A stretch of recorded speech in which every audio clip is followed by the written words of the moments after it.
Okay, so I'm in. I need to maybe get those those calls that you gave me. Um, so I'll have those next time. Judge, you all set?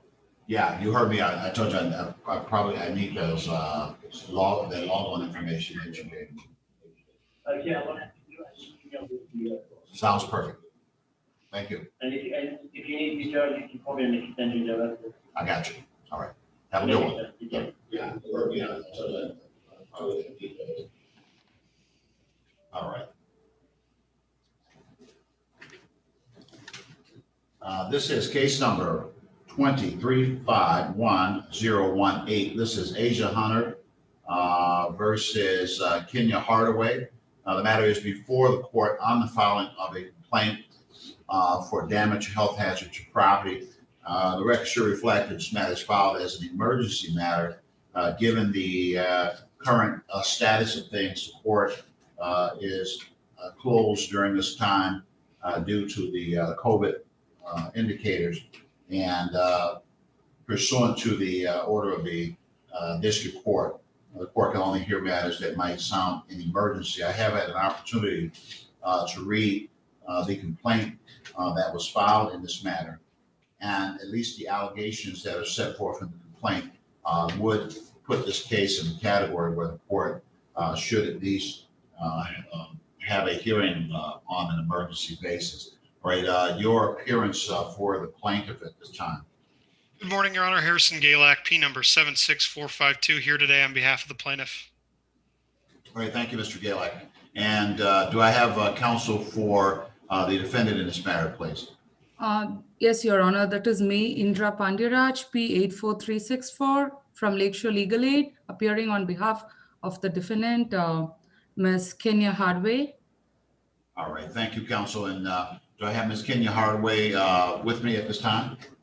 Right now she's not here, Your Honor, but she has been waiting for until probably 15 minutes to get connected to the Zoom. Oh yeah, she's here now. I do see where she seems to be coming in now. All right, very well. All right, Mr. Galak, you may at this time, sir, any preliminary matters at this time? Your Honor, I did speak with Ms. Defense Counsel in regards to this matter. We did speak in regards to this. It does sound like after our conversation that Ms. Hardaway is willing to move out of the property. There is some question as to the amount of time that she would be looking to seek in order to move out. My client is not agreeable necessarily to the amount of time that has been proposed, but I do feel that, based upon the allegations, my client should be entitled to have her property back. All right. So before we go, and good morning to you, Miss Hardaway. How are you? I can't hear you, so you kind of have to unmute there, if you will.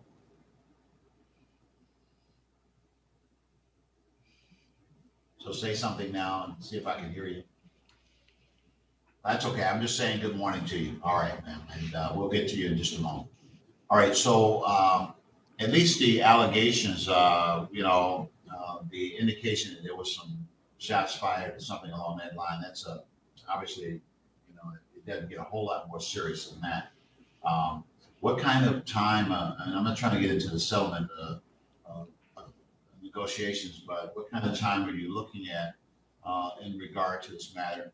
Obviously, we're dealing with the whole COVID thing, but also having some degree of certainty as to how this ends up is an important part of this equation. So whatever the parties agree to, I would be inclined to allow for a writ to be executed shortly after whatever date the parties agree upon. So with that in mind, do you think that you can reach some resolution that brings this to closure? Your Honor, the matter that was proposed, by the defense counsel in regards to this matter, was beyond what my client was willing to give. I would say that, it would be up to, my client's discretion to say how much time she would be willing to give to, in this matter. and we have spoken at length. I've spoken at length with both defense counsel and my client in regards to this matter to try to get it resolved. Your Honor, I also like to make a few comments on this whole situation, just on record to know what is going on with this case, if you would permit me to do that. You may at this time, ma'am. Thank you, Your Honor. First of all, to start off with, we already have another case pending with this court, and the case number is 20349975. And that case was a case filed for termination of tenancy. And Ms. Hunter, actually, she contacted us last week, and she talked to one of our legal aid staffs, and she was willing to participate in EDP. And basically, she was asking for the rental money from my client, and she was willing to go ahead with EDP program and EDP participation, which kind of gave us the assumption that she was willing to continue the tenancy with my client and to let her stay in the house. Because that's what EDP program is about. Once the landlord agrees to participate in the program, they kind of also agree to the continuance of the tenancy. And Ms. Hunter, let me stop you for a moment. Ms. Hunter, the head shaking is a distraction. Just stop that, ma'am. Your attorney will speak on your behalf. Just a moment. Ms. Indra, you can continue, ma'am. Thank you, Your Honor. And also, she actually sent us the application for the landlord EDP application with the documents that needs to be sent. And usually the way it works is either the landlord or the landlord's attorney, they send it to me, like the concerned attorney for the case. And we work with the UCHC people to get the rental assistance. And she did do that. So this was not like a couple of weeks back. This was just probably Friday and Monday. So when we got the summons yesterday. Excuse me, one second, Ms. Indra. All right, Ms. Hardaway, you have discovered how to I can hear you, but now you have to put it on mute because I can hear sounds and somebody else is talking. So if you can mute yourself for just a moment, Ms. Hardaway will come back to you. Okay, I'm just gonna stand in the hallway. I don't know how to work this. I'm gonna just stand right here in the hallway. Well, you push some kind of button. Well, here's what I'm going to do. I'm going to mute you, and then I'll let you know when to do whatever you did to get unmute. Okay. Okay, thank you. All right, you may continue. Well, let me ask you, Ms. Indra, the filing of the complaint for termination, was that before the emergency allegations? That's correct, Your Honor. And my client didn't even get her first day in court yet, which was scheduled for January 28th. And while all this was going on, and even Ms. Hunter was frustrated, and she had actually reached out to the congressman and also to the city. And we got an email from them about the EDP process, and she was not getting the money from the program.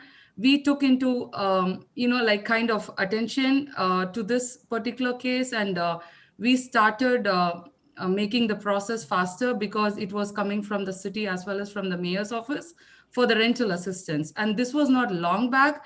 This all happened like probably 17th, 18th, and 21st of this month, like a couple of days back. It was less than. It seems that at this point, if I'm not mistaken, Mr. Gallagher, that your clients are not willing to go through EDP regarding this matter, even though recently it appears that there was some willingness to exchange in that regard. Is it a position of the plaintiff at this time that you do not wish to proceed by way of EDP or any other alternative resolution in this matter? That's correct, Your Honor. We did originally file a non-payment of rent case. My client did engage in getting the documents to MSHDA in hopes of going through the EDP program. And then after we sent and filed this case, I did inform her that she, needed to pursue this matter first and foremost. And she now desires for the tenant just to vacate the property. So, Ms. Indra, I kind of felt, based upon everything that's presented to me now, that was about the size of where this case is now. You may clearly express what your client's objective might be at this point. It seems like the parties' the objectives are not congruent. in this That, regard. yes, that's correct, Your Honor. I have been in touch with my client and we have talked about this, and I also talked to my brother counsel. She is willing to move out, but the only thing she is requiring is until the end of February, given the situation that we are in the middle of pandemic, and she has to find a place. And I have also mentioned this with my brother counsel that we do not want to end up in the same situation just because she cannot get a couple of weeks more for a date to move out. So at this point, that is our only contention, to give her more time so that she can move out and we do not waste the court's time as well as everybody's time to come back here and asking for the same thing again. So, all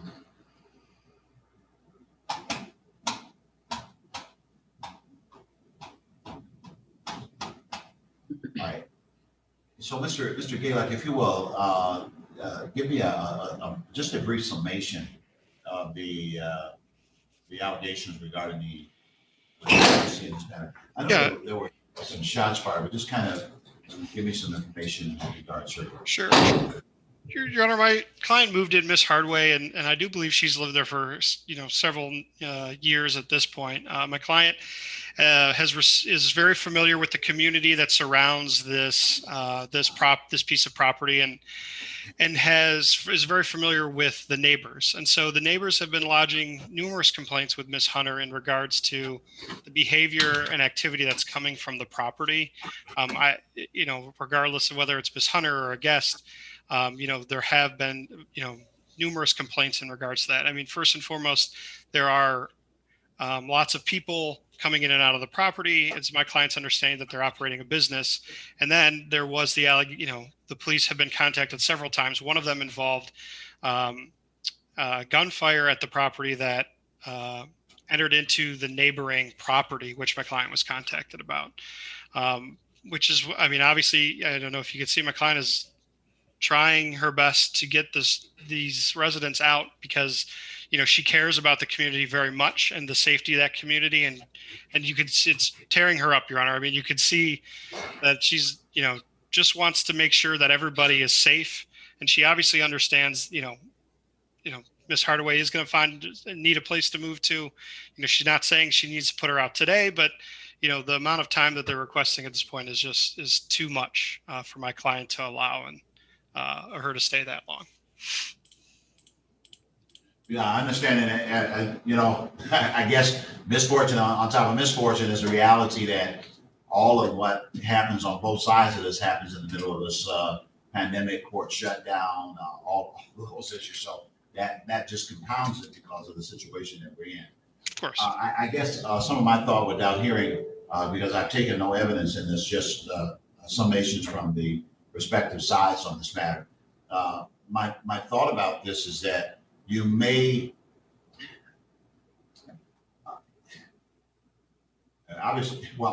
you may not want to waste the opportunity for some remuneration regarding this matter, if in fact that can be done in conjunction with a move-out date certain. So to the extent that there may be, because it appears to me that there is some money in arrears, to the extent that arrearage can be resolved somewhat, and given the fact that there is some time that's going to be connected to this anyway, just because of the nature of the COVID environment that we're in, then maybe we tie those two things together and find a way that gives a date certain as to when the tenant occupant is going to be out of the property, so that we collapse this, some money is paid for stuff past due, and then there is an agreement that there is no extension beyond a certain date, and that the tenant, as a part of the entire package, agrees to move out by a certain date, or that writ will not just be issued, that writ will be executed as of a certain date. That's in this environment, it's hard to talk about what is reasonable.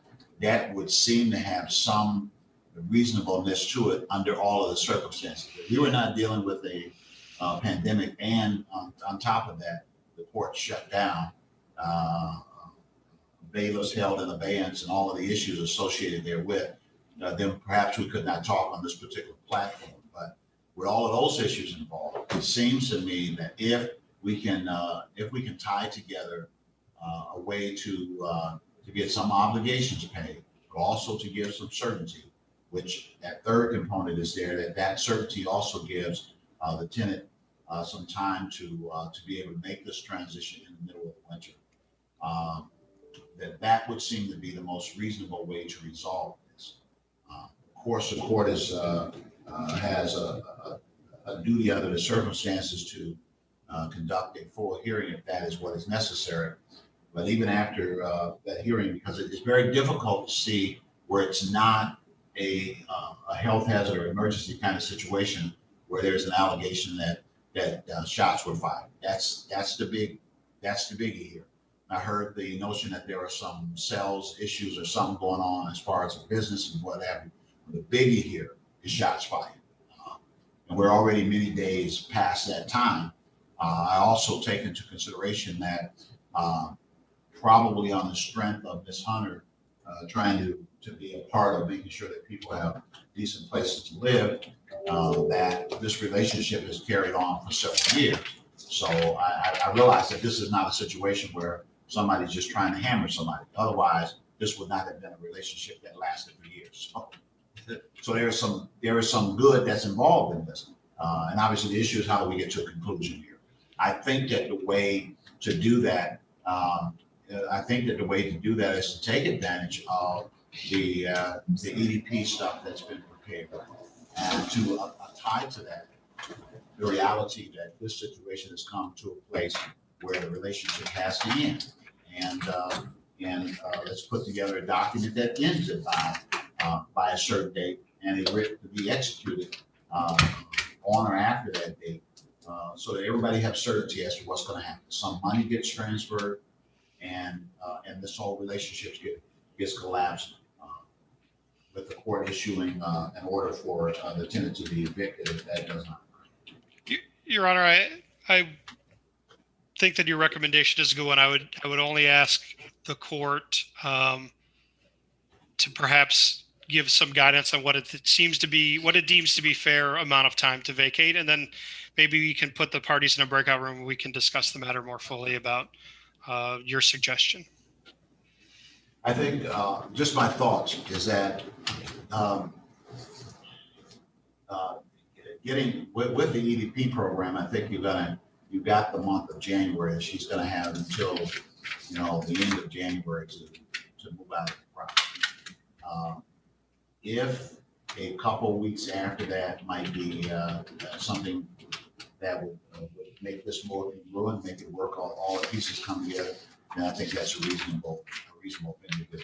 Here's the hard part. The hard part of this is that the moment that we start calculating time, the landowner, the court, everybody kind of looks at how much time has already passed, and that's an important thing to do. But once you look at that, it seems like you can't go forward. And the only way that we can go forward with this is if the parties can take a moment and say, we can't do anything about the time that has passed. If this was a situation where there was not a court shutdown, a hearing would have occurred, I guess, a couple of weeks ago. So just getting around to the logistics of this causes some time to pass by. So the only thing we can do is what I'm saying is look forward. And in looking forward, we're right at the end of December. She gets until February to move out of the property, and you all have to negotiate what comes after that. Now, the only reason that can be a discussion is if there is money on the table that resolves some of what the arrearage has been here. So we're not just talking about throwing time out there. And listen, I don't want it to be lost on this, that I understand the big issue here is that some shots were fired. There's, you talk about money, anything else, that's the big issue, and that endangers the lives of people, and nobody wants to deal with that. What I'm looking at is how do you fix it going forward so that the people that are involved can rest at night and say, okay, this is what's going to happen. The judge has his signature on it, and if it doesn't move in this direction the way it should, then I will ensure that a bailiff is out there to enforce the order of the court. That's what we're trying to get to. So with that in mind, I think that you got till February You got to February the first or second or whatever, and that's where you negotiate from it. There's something that is a little bit more time to kind of get it done, then so be it. I'm not looking at my February calendar in front of me. I'll try to get to it. What does the first fall February 1st falls on a Monday, Your Honor. on? All right. So that would be a regular business day. So, maybe maybe a short time after that, the following weekend or a week post that time. Either way, you guys talk about it and see with what the court has discussed, if there is a way to bridge those things together as a way of resolving the case. Now, the final part of this would be that if Ms. Hardaway is able to get this resolved, then perhaps that would mean that this case is dismissed without some type of judgment being entered, and therefore it does not prohibit her from being able to move to her next location. And I think everybody has an interest here. And you got a judgment out there or something, then it's going to create a hardship in terms of trying to find another occupancy. But we can do it by way of some dismissal that leaves the door open for her to have an easier opportunity to get it resolved. Right. So with that, I will, if the parties need breakout rooms to perhaps talk about some of this, I can create some of those so that we can get that done. That would be great, Your Honor. I'd appreciate it. All right, so Ms. Indra, did you want to try and speak with your client regarding this matter, and Mr. Galick, you want to speak with Ms. Hunter, which way we're going to do it? So that makes sense. Yes, Your Honor, that would make sense. All right, so I'm going to put Mr.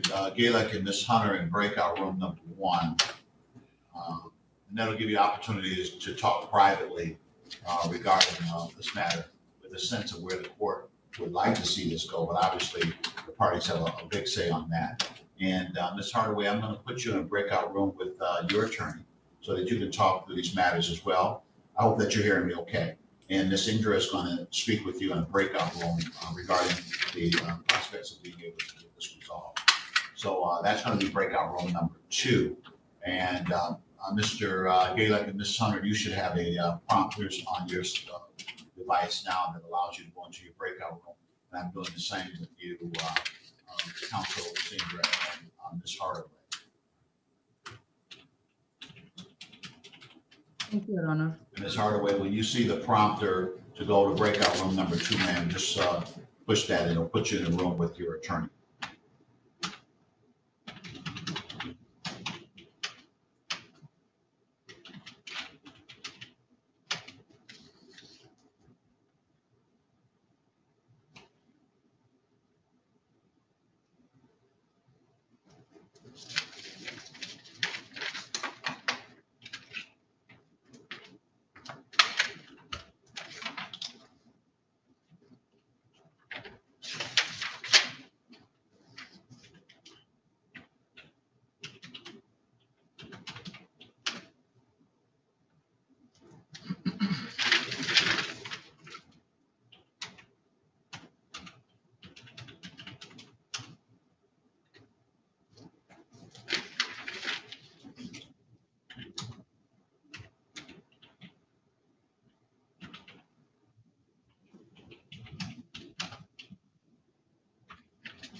Yes, Your Honor. How are you? I'm good, good. These are interesting times for sure. Things been well with you? Yeah, definitely. I think you guys have still been keeping busy with a lot of this stuff, right? Yeah, yeah, that's true. Yeah. So we gotta see what January is gonna look like. 'Cause Yeah, things are supposed to expire by then, so hopefully there's some extensions, you know. yeah, hopefully.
Taking them a little longer to talk.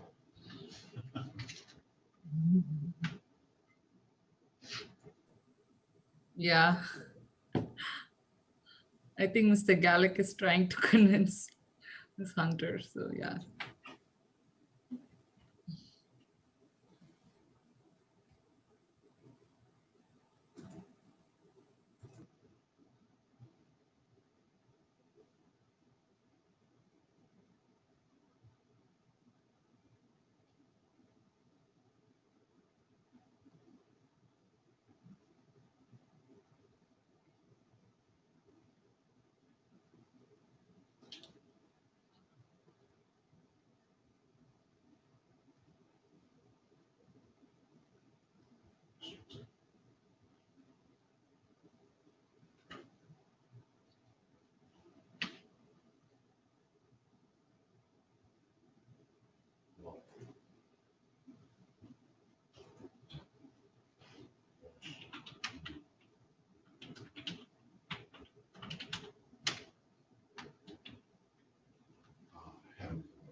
Your Honor, we're back from the breakout room. Is it possible that you could put opposing counsel and I know breakout room now so we can just discuss resolution? Yes, ma'am.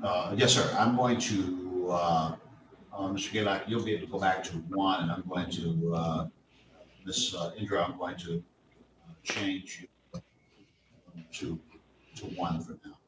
All right, thank you, Your Honor.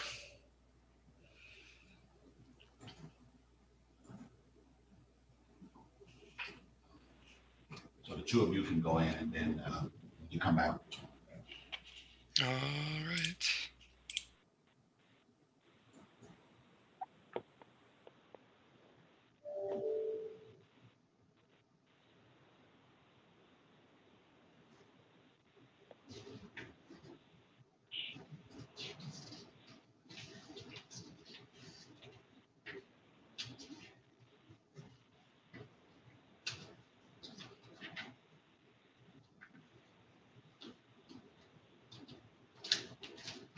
Well, these are summer orders of dismissal. Some of the stuff I think I signed some of this.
If some of them didn't see it, they're already in there.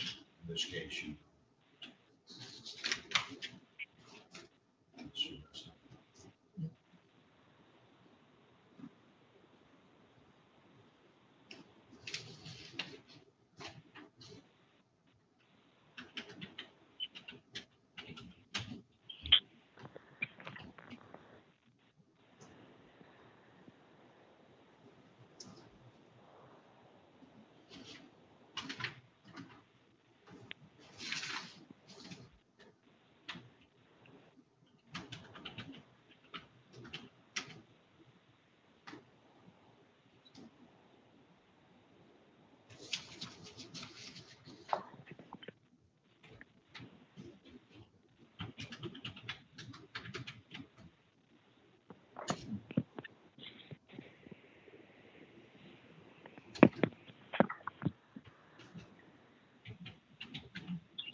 Tammy out of here. Did you hear me? Hmm? No, Tammy's out of here. Oh, yeah, I'm so happy for her. I can't wait till I get there. Oh, I'm like, so in you. Yeah. She's gone.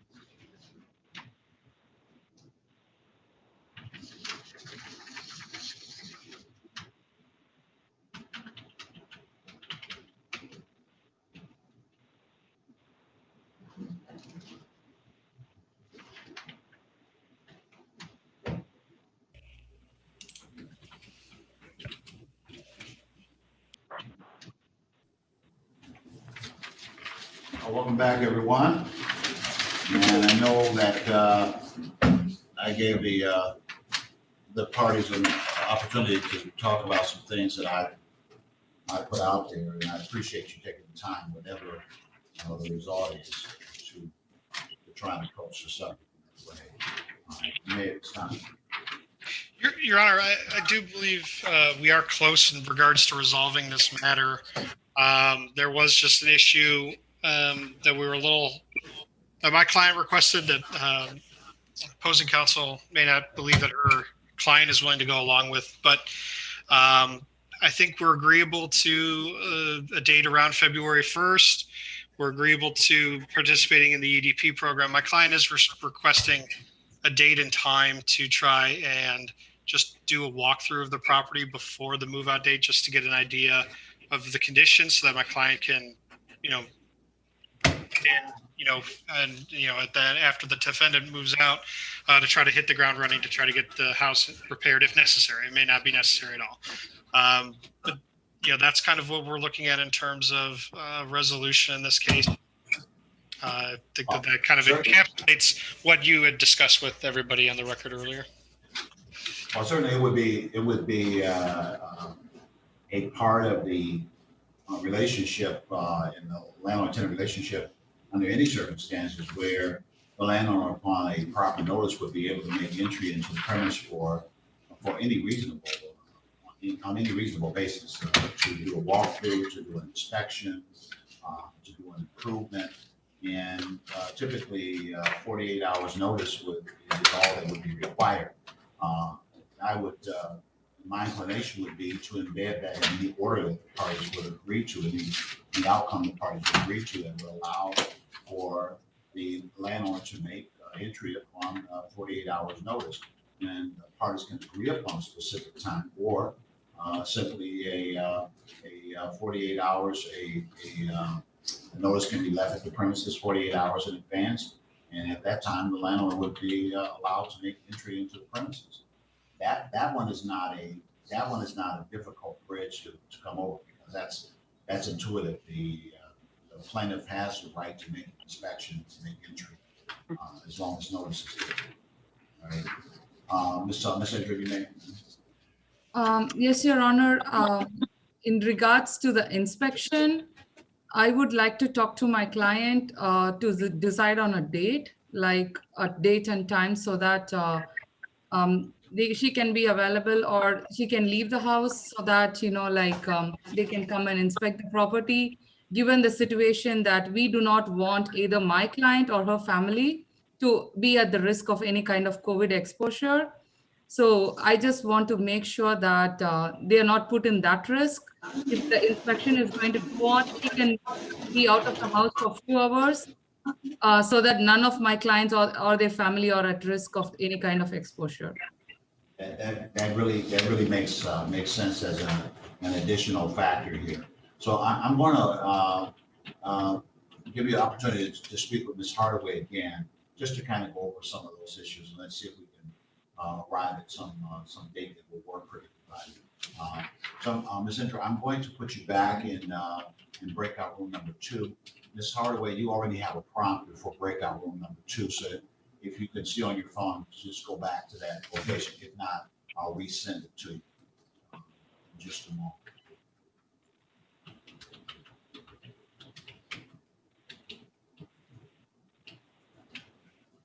Thank you, Your Honor. Thank you. And Ms. Hardaway, are you able to go back, ma'am?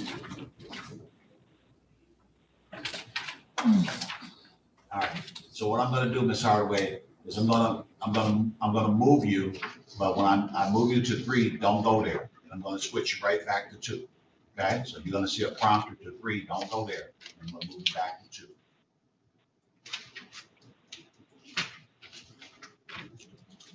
Now, you should be back to 2 and just push that prompt. She went to 3.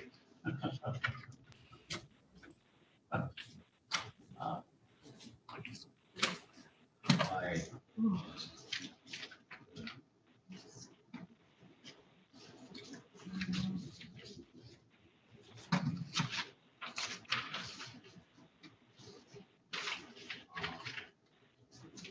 Are you able to join 2, Miss Hardaway?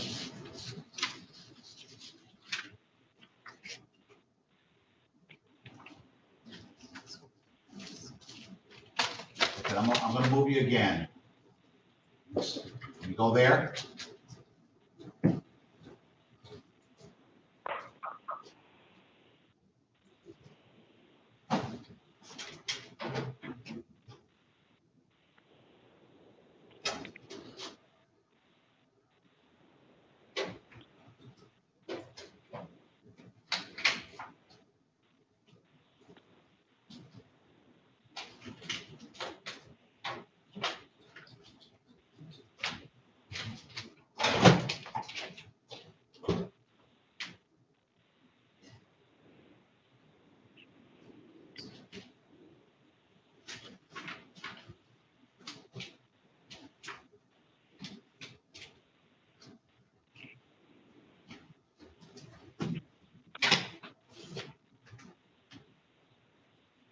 You must have turned the heat off for the year, huh? Maybe, The air. the air. Yeah, they think everybody gone. I'm like, oh my God. It's burning. I'll tell you, set it on fire.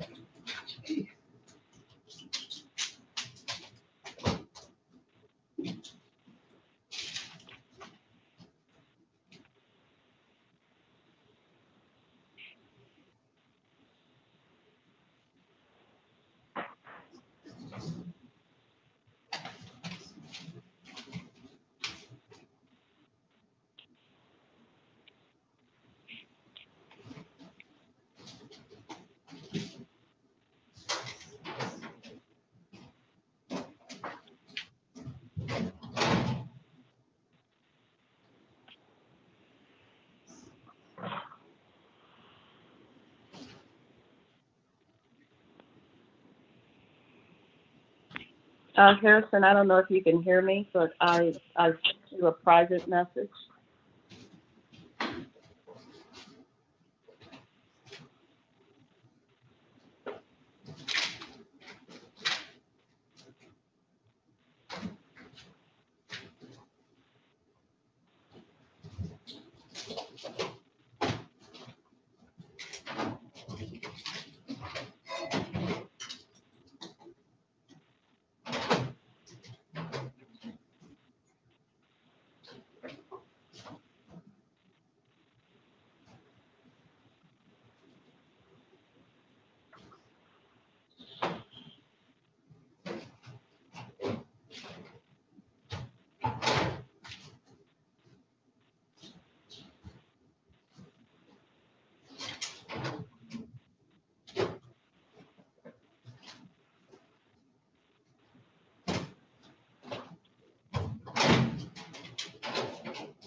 Actually, I can get you here.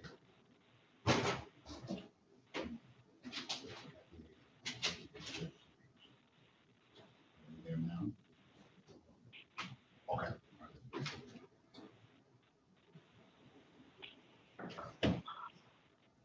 Just give me one moment, everybody.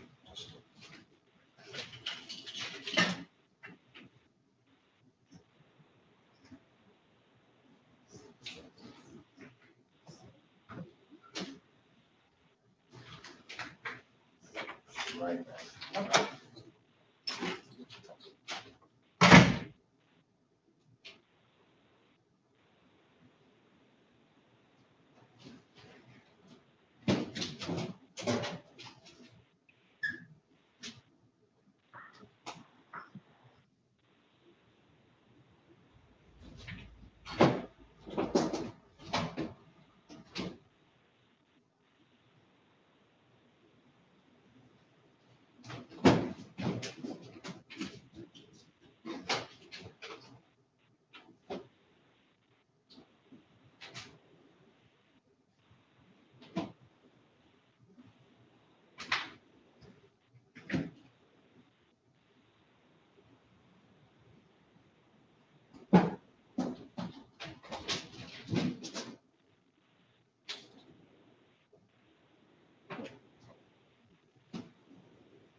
All right, welcome back, everybody.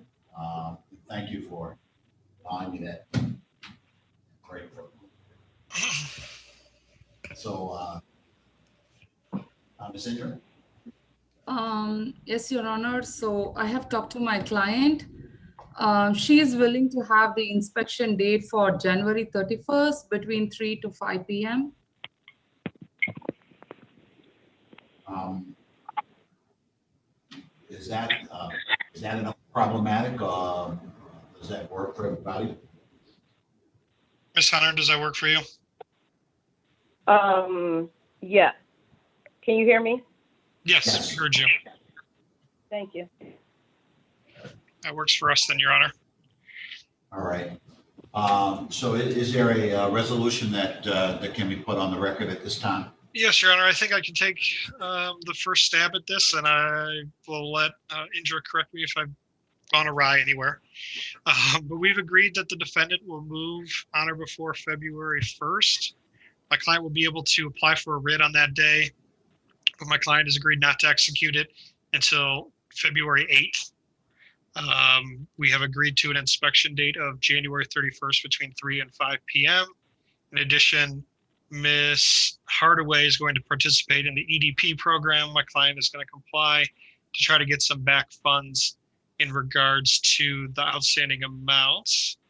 And I think that sums up the agreement on my end, unless Indra has anything to add.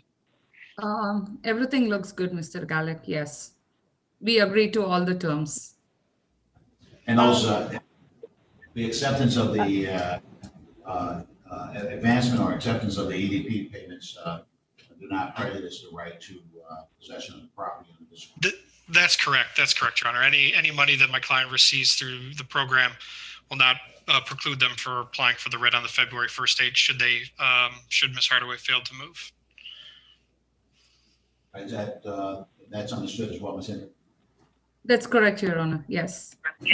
And Ms. Hunter, you've heard the terms as set forth by your counsel, and those are the terms that you've agreed to regarding this matter. Is that correct, ma'am? I could barely hear him initially after the 48-hour notice. I could barely hear Mr. Gallick. Could you repeat that for me, please? Sure, Ms. Hunter, just so we're clear, you've agreed to allow Ms. Hardaway to stay until February 1st. You agree that you can apply for a writ starting on that day, but you agree that you won't execute it until February 8th should she fail to move. They've agreed to the inspection date of January 31st between 3 and 5 p.m. And then any money, Ms. Hardaway is going to participate in the EDP program, and you will as well. And then any money received through that program will not prejudice your ability to get a writ should Ms. Hardaway fail to move.